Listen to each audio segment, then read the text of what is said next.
The U W-System Board of Regents held its annual meeting at UW-La Crosse to discuss the future of education.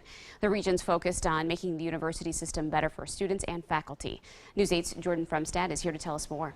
Yeah, Lisa, today the Board of Regents approved a recommendation to the state legislature to raise faculty salaries by 3%. Chancellor Joe Gao says current salaries are not competitive enough to retain and hire educators. UW-La Crosse played host to the 2018 UW-System Board of Regents. It's been 5 years and a lot has happened in that time. Today's meeting focused on budget needs for every university in the system. As you know, our university system is... Governor-elect Tony Evers says this is a major economic driver within the state, but can also change the lives of people who pass through it. These are institutions that are saving people's lives, and we have to make sure that they have the resources to do that.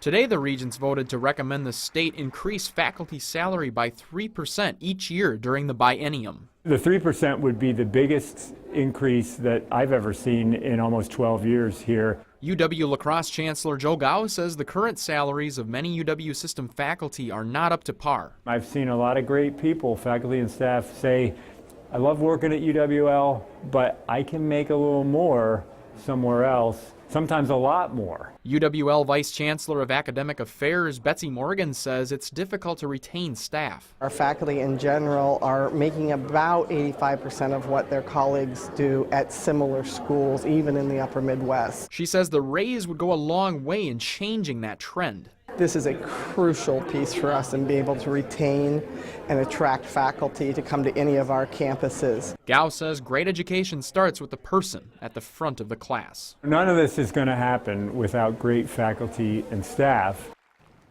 Now, in some professions, particularly healthcare or business, they pay far more in that actual profession than they do in the teaching position. So they're trying to create incentives to get people to choose education at the university level. Yeah, it's been a conversation that's been ongoing for a while now. Would the increase affect tuition at all? So Gao says the Regents are asking to use state funds. So if they get what they want, it won't for now. But as budgets continue to tighten, he anticipates a moderate increase in the future, but it'll also depend on what Evers decides to do with the tuition freeze once he's in the governor's seat. So we will see. Yes, we will. Thank you so much, Jordan.